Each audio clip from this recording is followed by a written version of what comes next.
I definitely got a flavor of that from Richard Dawkins, that he really does believe that science has the answers to everything, and we have to. I mean, you're familiar with that phrase. We've got to trust the science, as though science is this Oh, sure. immutable thing, Yes, this yes, fixed knowledge, yes, which that's right. um, and I mean, apart from the tremendous arrogance behind that, I'm not sure that what many scientists are talking about as the science even qualifies as science. I look in the field of That's, environmentalism, for example. I've yeah, studied that in some detail, and I know that actually it's anti-science. It is about promotion of a narrative and using something called post-normal science, which is the science version of postmodernism, where what counts is not the quest for truth, and it's not about objectivity, and it's not about observing and then forming conclusions. It's not about hypothesis. It's about deciding what conclusion you want and then torturing the evidence until it screams and gives you the result you want. sure. But that's not new. People have been doing that for a long time.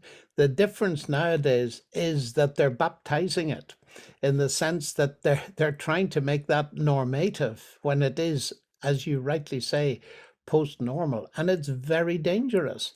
And the idea that science can explain everything, which is another title of one of my books, a recent one written exactly into that, when it's totally obvious that science, in the sense of the natural sciences, and there's confusion here, as you probably know. You used the word Weltanschauung a moment or two ago. Well, the German word for science, Wissenschaft, is much more general than ours.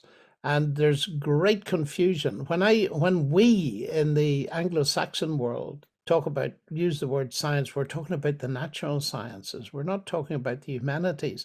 And so the idea that the natural sciences are coextensive with rationality is simply absurd. That's the first huge mistake, that rationality starts and ends with the natural sciences.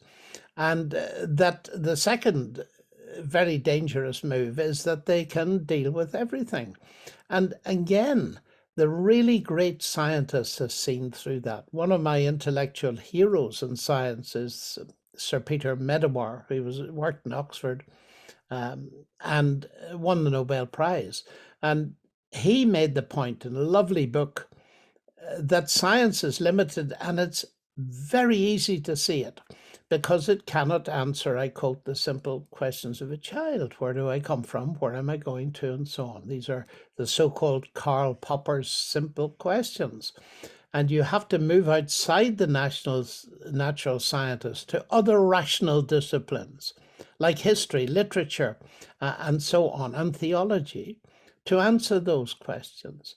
And I think there's a huge task to be done to push back against this scientism at the same time as being passionate about good science.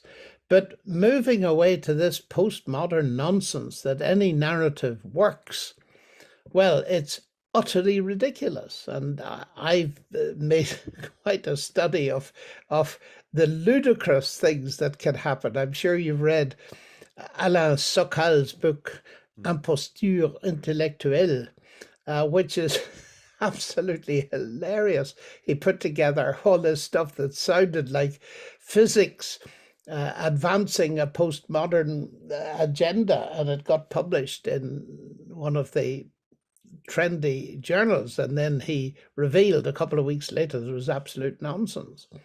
And that delivered a shock right through the world, at least of French intellectuals. But it's having an influence, as you say, and a deep influence. And that's your story kind of view. It doesn't work for a genuine scientist, not for a minute.